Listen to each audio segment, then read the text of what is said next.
तुमच्याकडे जर 2 बटाटे असतील तर उपवासाची ही मजेशीर रेसिपी तुम्ही झटपट तयार करून घेऊ शकता। बनवायला अतिशय सोपी, कमी साहित्यात आणि झटपट बनणारी ही उपवासाची रेसिपी। चला तर मग वेळ न दवडता आपण या रेसिपीला सुरुवात करूया। प्रीतीसमय रेसिपीजमध्ये आपलं खूप खूप स्वागत आहे।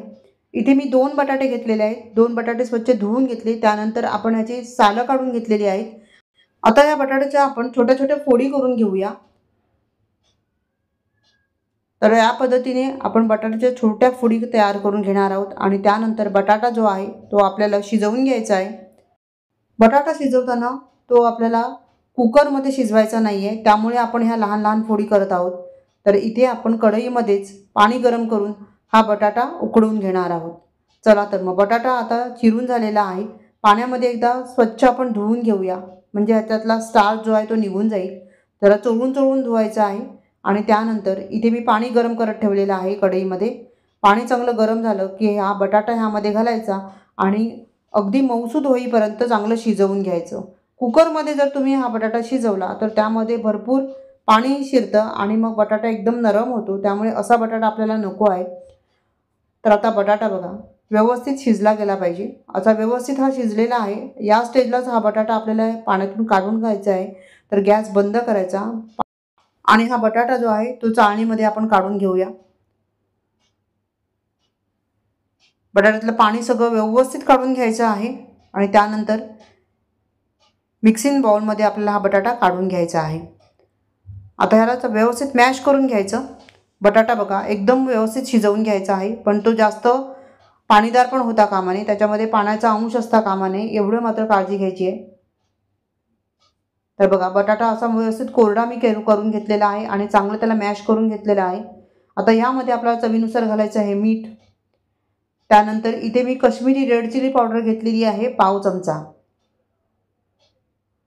आणि हे सर्व व्यवस्थित एकत्र करायचं।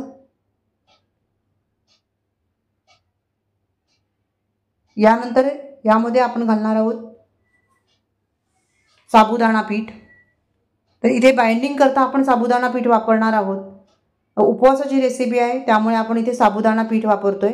तर इथे मी पहिल्यांदा 2 चमचे घातलेले आहेत। आवश्यकतेनुसार आपण पीठ इथे वाढवणार आहोत। यानंतर इथे आपल्याला तेल वापरायचं आहे। तेल हे कच्चंच आहे। 1 चमचा आणि 2 मोठे चमचे मी इथे तेल घातलेलं आहे आणि आता हे सर्व हाताने मिक्स करून घ्यायचं आहे आणि आवश्यकता वाटली तर ह्यामध्ये साबुदाण्याचं पीठ आपण वाढवून घ्यायचं। साबुदाण्याचं पीठ मात्र बाइंडिंग पुरताच आपल्याला इथे वापरायचं आहे। आता हे सर्व व्यवस्थित हाताने मिक्स करून घ्यायचं आहे। अगदी चांगलं स्मूथ हे तयार करून घ्यायचं बघा। तर इथे मी हे पीठ जे आहे ते असं तयार करून घेतलेलं आहे। थोडंसं घट्ट पीठ हे तयार झालं पाहिजे। ह्याचे आपल्याला छोटे छोटे गोळे तयार करून घ्यायचे आहेत, त्यामुळे हात स्वच्छ करून घेतले आणि हाताला थोडंसं तेल लावून घेतलेलं आहे। आता ह्याचे आपण छोटे छोटे गोळे तयार करून घेऊया। चांगले गोल गोल मस्त असे गोळे तयार करून घ्यायचे आहेत। हे बॉल्स जे आहेत ते मस्त असे दिसत आहेत बघा। या पद्धतीने सर्व बॉल्स आपण तयार करून घेणार आहोत। तर इथे हे बॉल्स आपण तयार करून घेतलेले आहेत। तुम्ही पाहू शकता इथे मस्त ह्याला रंग देखील खूप छान आलेला आहे काश्मीरी रेड चिली पावडरमुळे। चला तर मग आता आपण ह्याला फ्राय करून घेऊया। फ्राय करताना तेल मात्र व्यवस्थित गरम करून घ्यायचं आहे, कारण बटाट्यामध्ये मॉइश्चर आहे आणि तेलामध्ये घालताना अगदी कमी बॉल्स आपल्याला इथे फ्राय करून घ्यायचे आहेत, नाहीतर मग तेल थंड पडू शकतं। याशिवाय दुसरी काळजी घ्यायची आहे ते म्हणजे जास्त आपण ह्याला क्रिस्पी करण्याचा प्रयत्न करू नका, नाहीतर ते बॉल्स तेलामध्ये फुटतात। तर ह्याला हलकंसं वरून आपल्याला तळून घ्यायचं आहे आणि त्यानंतर हे बॉल्स जे आहेत ते आपण काढून घ्यायचे आहेत।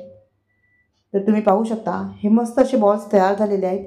हे वरून थोडेसे क्रिस्पी आणि आतून सॉफ्ट असतात आणि हे लगेच नरम होतात, त्यामुळे केल्या केल्या लगेचच खाऊ शकता तुम्ही, ठेवून देऊ नका। तर इथे बघा हे बॉल्स मस्त असे तयार झाले आहेत। उपवासाची ही मस्त रेसिपी आहे। तर आता इथे मी तुम्हाला तोडून दाखवते। वरून थोडेसे क्रिस्पी आणि आतून एकदम सॉफ्ट आणि स्वादिष्ट लागतात। उपवासाची चटणी किंवा दह्यासोबत तुम्ही ह्याला सर्व करू शकता, ह्याचा आस्वाद घेऊ शकता। रेसिपी आवडली तर लाईक आणि कमेंट करायला मात्र विसरू नका। व्हिडिओ पाहिल्याबद्दल तुम्हा सर्वांचे खूप खूप आभारी आहे। पुन्हा भेटूया अशाच एका छान नवीन रेसिपीसह। तोपर्यंत धन्यवाद, बाय बाय।